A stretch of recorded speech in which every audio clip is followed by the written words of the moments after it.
Sahabat jurnalis keliling, gayanya pengobat pening, bikin berita bila suka, kalau tidak bila terpaksa. Hahaha. Pada wawancara khusus episode pertama dan kedua dengan pakar gempa Sumatera Barat, Dr. Badrul Mustafa Kemal DA, yang juga seorang dosen dari Fakultas Teknik jurusan Teknik Sipil UNAN ini, secara keilmuan atau kajian ilmiah sudah disampaikan sejarah gempa Padang Sumatera Barat dan sejarah pengulangan gempa.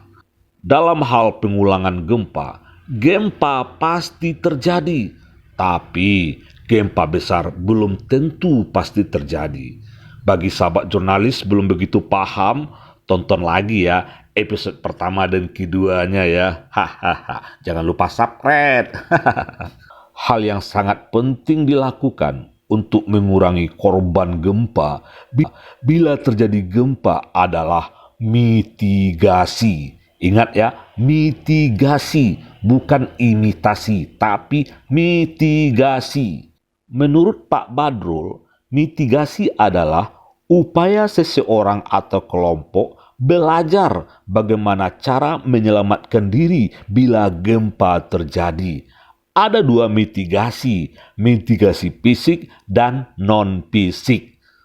Mitigasi fisik adalah membuat bangunan yang tahan gempa dan memperbanyak shelter untuk evakuasi bila gempa terjadi, terutama di daerah zona merah. Mitigasi non-fisik adalah kegiatan sosialisasi pada masyarakat dengan materi bagaimana cara menyelamatkan diri bila gempa terjadi. Menurut Pak Badrul, di samping mitigasi fisik dan non-fisik, masih ada lagi sebenarnya, yaitu mitigasi spiritual. Mitigasi spiritual yaitu mempertebal keimanan, meramaikan masjid, mencegah perbuatan angkara murka di muka bumi. Umat Nabi Lut yang ingkar diazab dengan gempa bumi dan lontaran api gunung Merapi.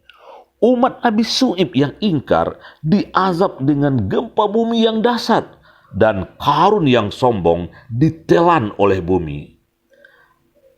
Sahabat jurnalis keliling, andaikan gempa dan tsunami terjadi di Padang, bagaimana pendapat pakar gempa ini? Kita ikuti saja wawancara khusus jurnalis keliling dengan Bapak Dr. Badrul Mustafa Kemal DA.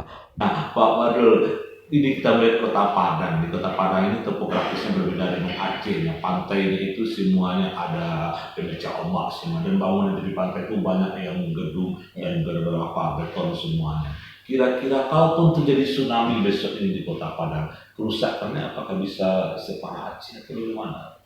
Kalau sekiranya ini Pak Badrul. Ya. Kalau terjadi tsunami, ya kan. Nah, tentu biasanya didahului oleh gempa yang sangat kuat. Biasanya kalau yang menimbulkan tsunami itu kan 7 ke atas. 7 ke atas. Kalau terjadi dari perkiraan yang dibuat oleh pakar tsunami, antara lain oleh Amsah Latif dari ITB, lalu Pak Subandono di Posapono dari UGM, dia sudah meninggal kira-kira setahun yang lalu. Kemudian juga pakar dari Eropa, antara lain oleh Moreo misalnya ya. Nah, intensitas tsunami yang sampai ke kota Padang dan pesisir barat Sumatera Barat itu berbeda dengan yang terjadi di Aceh, karena lokasi epicentrum dari gempa yang bisa menimbulkan tsunami untuk di Sumatera Barat itu potensi kemungkinan terbesarnya adalah di barat dari Kepulauan Mentawai, ya, di barat dari Kepulauan Mentawai.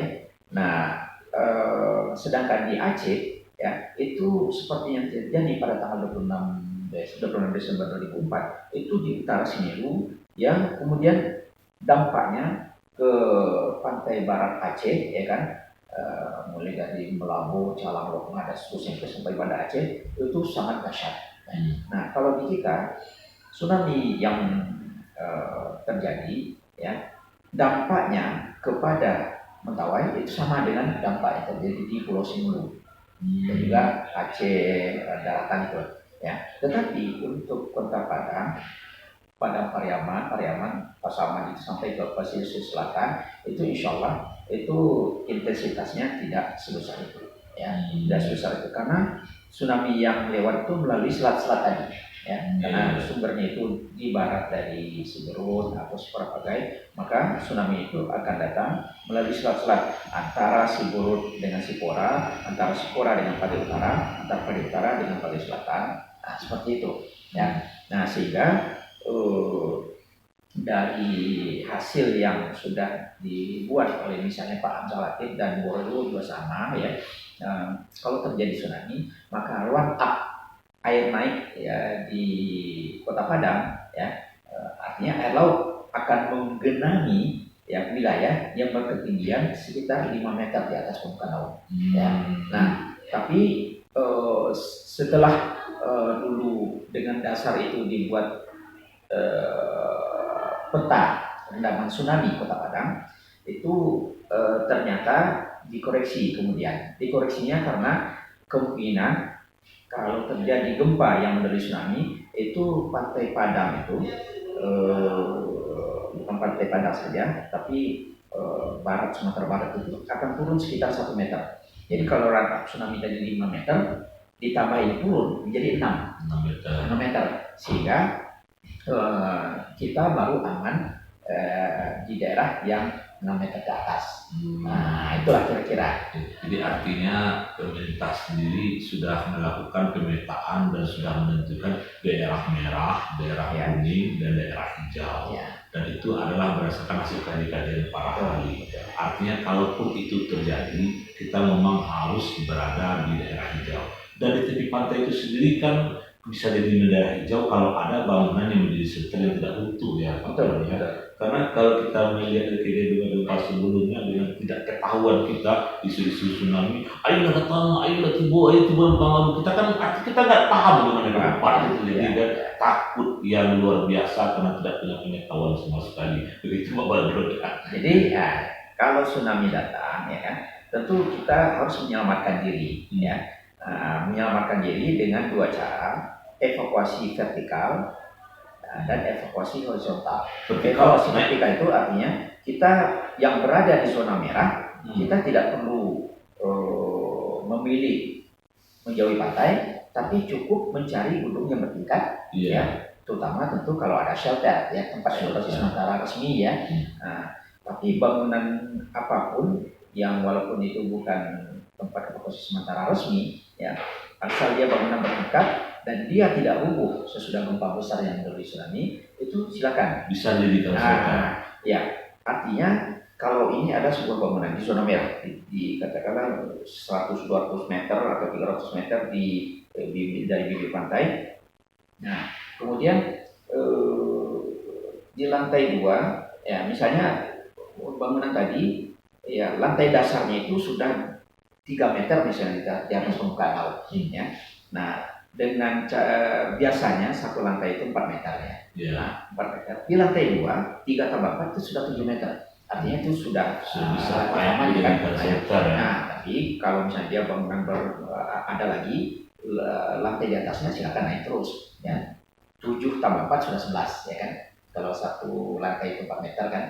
Nah, seperti itu. Nah, kalau misalnya orang ingin memilih evakuasi horizontal, ya kan, maka cepat pergi, dan juga yang tadi kayak vertikal pun sama, cepat naik, ya, karena kita mempunyai waktu yang sebetulnya tidak banyak, ya. Begitu gempa kuat terasa yang lamanya itu lebih dari 30 detik, ya, jangan tunggu apa-apa, jangan tunggu sirine, jangan tunggu apa-apa, langsung saja kita siapkan tas siaga bencana yang sudah kita siapkan, ya, kita langsung vertikal atau horizontal, silakan. Dan menurut perkiraan kita punya waktu, ya, yang efektif itu 20 menit. 20 sudah menit. gempa besar, ya kan. Tapi 20 menit itu kalau kita gunakan dengan sebaik-baiknya itu cukup.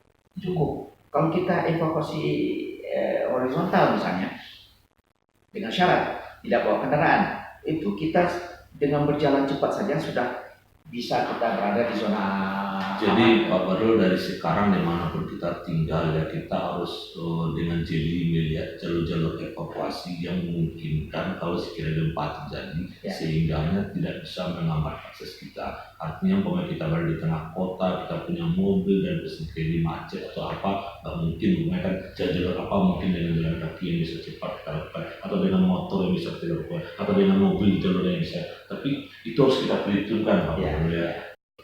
Bumi itu dia tuh ada aktivitas ya, Ya. ada desik-desikan lempeng, dan bumi itu memang harus mengeluarkan energinya.